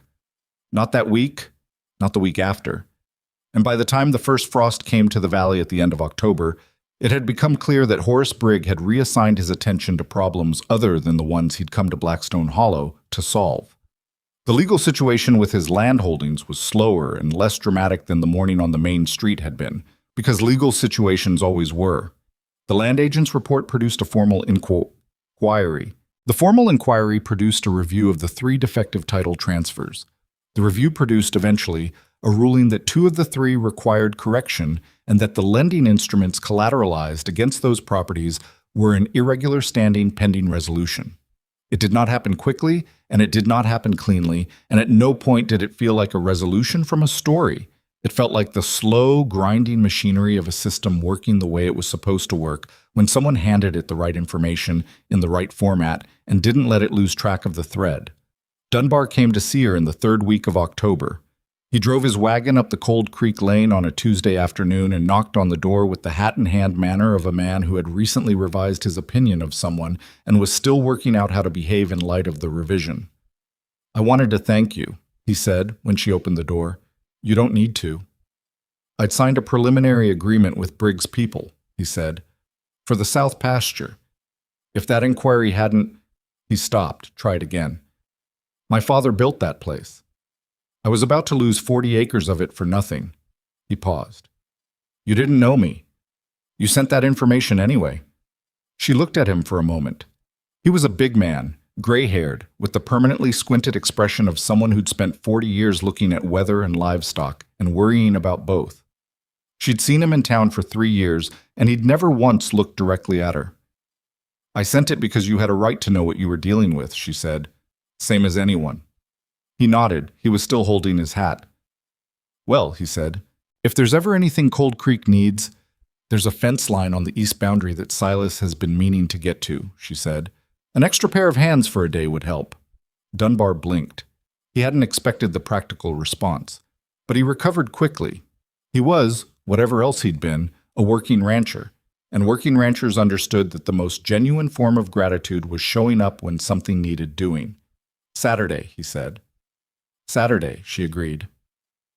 He came on Saturday with his eldest son, and the 3 of them, Dunbar, his son, and Silas, spent the day on the east fence while Eliza worked the accounts and started the winter supply inventory, and at the end of the day she made supper for all of them, and they ate at the kitchen table, and it was the first time she'd cooked for company at Cold Creek, and the meal was nothing remarkable, salt pork and beans and cornbread that came out slightly too dense. But Dunbar ate 2 helpings without being asked, and his son told her it was good, which she suspected was genuine because he was young enough not to have learned the kind of social dishonesty that would have made him say it otherwise. After they left, she washed the dishes, and Silas dried them, which had become their evening habit without either of them deciding it would be. And she thought about the distance between that supper and the woman who had ridden up this lane 5 months ago with 3 days' money and nowhere left to fall. "You're thinking," Silas said. "I'm always thinking." "You're thinking loudly." She handed him a plate. "I was thinking about the difference between 5 months ago and now." He dried the plate. "What kind of difference?" "The kind that doesn't have a clean explanation," she said. "I keep trying to find the moment where it turned. And I don't think there was one moment. It was just work, day after day. And then enough days had gone by that things were different." "That's how most things work," he said. "I know." She handed him the next plate. "It's just harder to see it while you're in it." He set the dried plate on the stack and looked at her, directly, which was unusual enough in its duration that she became aware of it as a specific quality of attention rather than ordinary eye contact. "You were going to leave," he said, "in the spring, after the mortgage was paid." She hadn't said this out loud. She'd thought it, in the way she thought about most things, privately, practically, running the calculations on what came next and what she'd have after the immediate problem was resolved. She hadn't said it out loud because she hadn't made a decision, and she didn't speak to Silas about things she hadn't decided. "I was thinking about it," she said carefully. "Where?" "I hadn't gotten that far." He set the dish towel down on the counter and turned to face her fully, which was the physical equivalent of putting something on the table and not picking it back up. He was not a man who made this kind of gesture carelessly. She knew that about him well enough now to understand that the gesture itself was the statement, before whatever words followed. "I'd like you to stay," he said, "not because the ranch needs managing." He paused, and she could see him working through the words with the same care he gave to anything that mattered. Not performing reluctance, just being genuinely deliberate. "Because I'd like you to stay." She looked at him. In the lamplight, his face was the face she'd been reading for 5 months. The strong planes of it, the jaw that set when he was absorbing something difficult, the eyes that gave more away than he probably intended when he wasn't thinking about it. It was not a smooth face. It was not an easy face.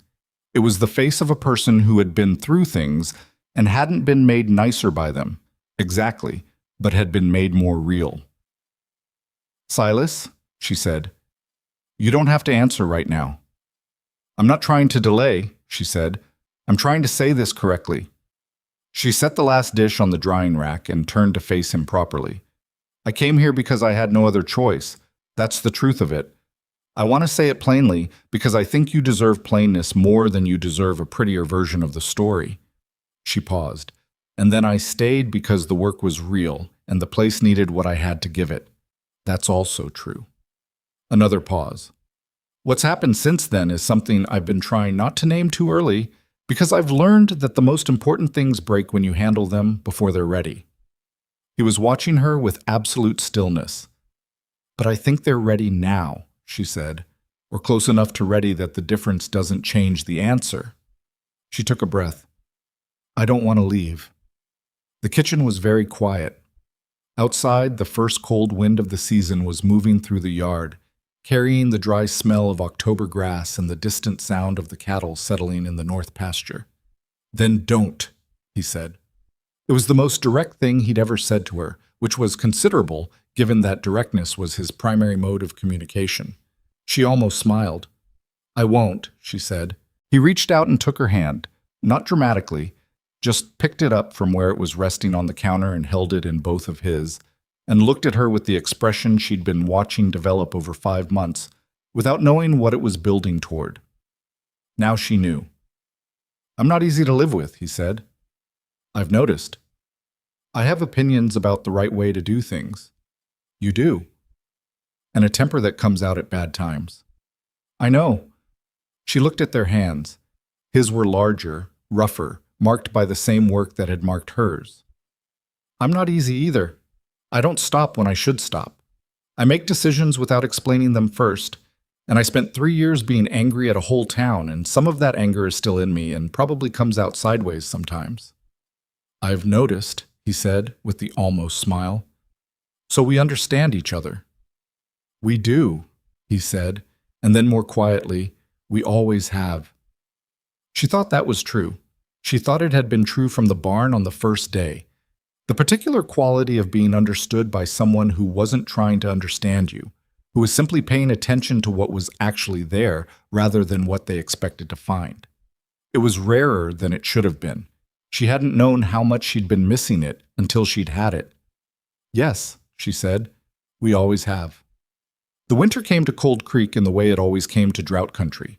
Not gently, the land having no stored moisture to ease the transition, but sharply, the temperature dropping fast enough in November that the ground hardened overnight, and the water channel she and Silas had dug back in August now needed daily clearing of the thin ice that formed at the edges before dawn. It was work she did herself in the early mornings because she was up first and it needed doing, wrapped in the heavy coat she'd bought with part of her first month's wages, breath coming out in clouds in the dark.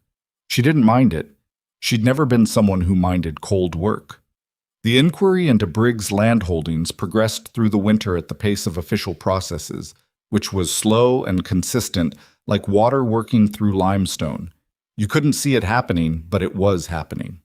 By February, 2 of the 3 defective transfers had been formally challenged. By March, 1 of them had been ruled invalid, and the original owner, a wheat farmer named Cranston who had signed away his parcel believing he had no other option, had been notified that his title was under review and that he had legal remedies he'd been unaware of. Eliza heard about Cranston from Aldous, who had apparently decided that she was now someone he corresponded with, and who sent her brief, careful notes from Millhaven every few weeks that never said more than was prudent and somehow always said exactly what she needed to know. She wrote back in the same register, factual, brief, professionally neutral, and they maintained this arrangement through the winter with the mutual understanding of 2 people who had looked at the same set of documents and drawn the same conclusions and helped each other do the right thing without making a production of it. By spring, the valley had a clearer picture of what Brigg had been building and how far he'd gotten before it began to unravel. 6 properties with involvement of various kinds. 3 formal challenges. 2 families who had come close to losing land that had been in their families for a generation and hadn't. 1 land agent who had done his job thoroughly, and 1 woman who had spent 3 days in a county records office on a hunch that had turned out to be more than a hunch. She didn't think of herself as the person who had done something remarkable. She thought of herself as the person who had looked at the available information and followed it where it led, which was something anyone could do if they were willing to be patient, and to sit with the discomfort of not knowing the outcome while the work was underway. That was the part most people wanted to skip. The sitting with it, the carrying the documents in your coat pocket for 3 weeks not knowing if they'd ever matter. That was the part that looked like nothing from the outside and felt like everything from the inside. Blackstone Hollow changed toward her in the way that towns change toward people. Gradually, then all at once, and then they acted as if it had always been this way. By March, she was being greeted by her first name by people who had spent 3 years not saying her name at all. By April, Mrs. Hartley at the rooming house where she'd rented her last room before Cold Creek had taken to sending a small preserves jar of something with anyone driving out the Cold Creek Road, as if a gesture of domestic warmth could quietly revise a history of coldness. Eliza accepted the preserves without comment, because she was not interested in making anyone feel worse about who they'd been, and because the preserves were genuinely good, which suggested Mrs. Hartley had always had decent qualities she'd declined to extend in Eliza's direction. She thought about that sometimes. The question of whether the town had changed, or whether she had changed, or whether the change was something more practical than either. They'd watched her do something they could understand with methods they could follow, and the outcome had been demonstrably good for people they knew. It wasn't a change of heart. It was a change of evidence. And she'd spent enough time being angry about the 3 years before to understand that she could either hold on to the anger or move forward into the place the evidence had made. But doing both at once was going to exhaust her. She chose forward. She was in the yard in late April, working on a section of fence near the front gate. The gate itself was iron, old and solid, a feature of the property she'd noticed on her first day, and forgotten, and then noticed again in winter when the frost made it look like something out of a photograph. When Silas came up behind her and stopped, she kept working, She'd learned his footsteps well enough to know his pace and his intention, and this was neither hurry nor purpose. This was the pace of someone who had come out to be where she was. He stood at the gate for a moment, both hands on the iron bars, looking out at the lane. She finished the section she was working on and straightened up. "I was thinking," he said. "About what?" He turned around and looked at her with the direct gaze that still, after everything, had the quality of a deliberate choice. The choice to let someone see you clearly, rather than at the managed distance most people maintained. "I want you to stay permanently," he said. "Not as the manager, not as the bookkeeper." He paused. "I want to marry you, if you'll have me. I want you here as the person this place belongs to as much as it belongs to me." She looked at him. Behind him, the lane ran out through the dry-grassed hills toward the road that led to Blackstone Hollow, and to Millhaven, and to a world that had mostly decided she wasn't worth much. And she'd spent 4 years after her husband died believing that verdict on the days when she was tired, and the rest of her time refusing to believe it, but not quite having proof they were wrong. Here was the proof. Not in the way of a reward she'd earned. Life wasn't organized that way, and she was old enough to know that good things happened to people who didn't deserve them, and bad things happened to people who did, and there was no justice operating beneath the surface of events that guaranteed fair outcomes. The proof was simpler than that. It was just this. She had shown up and done the work, and been honest about what she saw, and a man who had been honest with her in return was asking her to stay. "Yes," she said, "I'll marry you." He didn't say anything, but the expression on his face, the one that had been building through 10 months of mornings and evenings and fence lines and account books and water channels and the space between one crisis and the next, came into full view for perhaps the first time, without the almost in front of it. She looked at him for a moment, just looked, because there are things you need to let yourself see rather than moving immediately past them. And then she went back to the fence because there was still work to do. He picked up the second tool and worked the section beside her, and the morning light moved across the iron gate, and the cattle called from the north pasture, and Cold Creek Ranch held itself together in the particular stubborn way of things that have come close to falling apart and didn't. They were married in June, in the yard of the ranch, with Dunbar and his family, and Mrs. Holloway, and a small gathering of people who had witnessed the past year and wanted to mark the end of it. There was no ceremony of particular significance. A circuit judge who rode through the valley once a month performed the legal portion of it in under 10 minutes, which suited both of them. And then there was food and a fire in the yard, and the kind of conversation that happens when people who have been through something difficult together find themselves on the other side of it. She stood at the iron gate later that evening, when most of the guests had gone, and looked out at the lane in the early summer dark. The hills were still dry. It had been a second drought year, and the valley was going to feel it through the winter. But there was green in the creek margins that hadn't been there in August, and the cattle numbers were up from where they'd been when she arrived, and the accounts were in the best shape they'd been in the property's recent history. None of that was a guarantee. She knew that. The next season could be hard in ways this one hadn't been. The legal resolution of Briggs Holdings was still ongoing and might produce complications she hadn't anticipated. The ranch had $400 in reserve and a paid mortgage and a water channel that worked, and a herd that had come through a hard year better than most, which was a solid position, and it was not the same thing as safety, because safety was not a thing you arrived at and then stayed in. It was something you rebuilt, continuously, from whatever the present circumstances gave you. She was all right with that. She had always been all right with work that didn't end. Silas came to stand beside her. He didn't say anything for a while. That was all right, too. "The Cranston family is staying on their land," she said. "Aldous wrote. The title ruling was finalized." "I heard," he said. "Dunbar told me." "One more family," she said. "That's what it amounts to. One more family that didn't lose what they built." "And the ones downstream from us," he said, "who still have clean water access because we still own this gate." She hadn't thought of it that way exactly, though she'd understood it structurally from the beginning.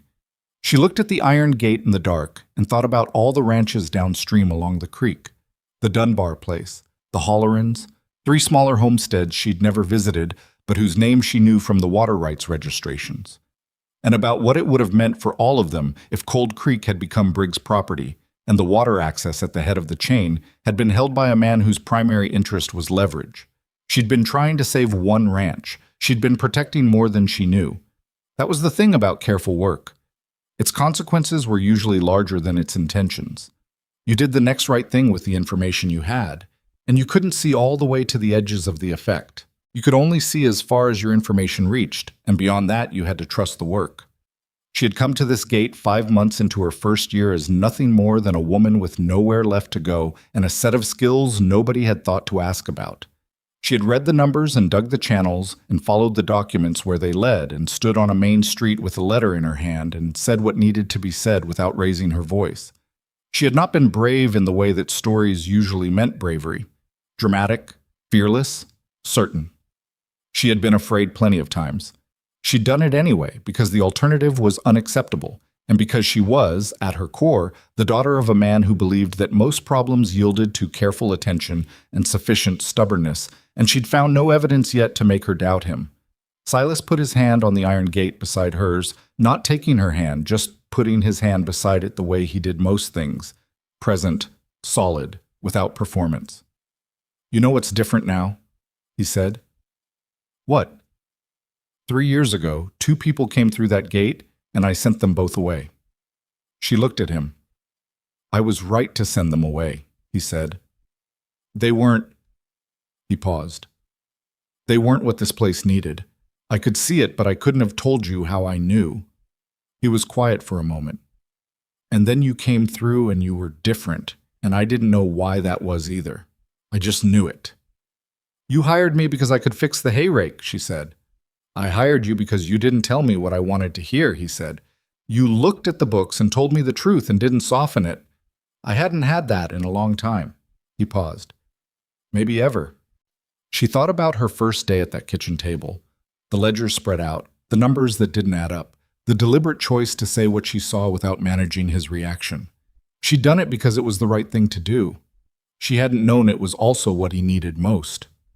"People usually want the comfortable version," she said. "People usually want it," he agreed. "Doesn't mean it helps them." She looked out at the lane in the dark, and the hills beyond it, and the enormous sky above the hills that was doing what frontier skies did at night, filling up with stars in the extravagant, impersonal way that reminded you how small the individual pieces of any story were, and how large the whole thing was, and how the work of any one person was just a thread in something that ran far longer than any of them could see. She thought about what it meant to be worth something, not worth something to a town or to a bank or to the abstract judgment of people who'd decided what you were from the outside and written it down. Worth something in the real sense, the sense of being capable and present and honest and willing to do the work that needed doing without requiring applause for it. That worth had always been there. It had been there through 3 years of crossed streets and lowered voices. It had been there when she'd answered a notice nobody else would touch.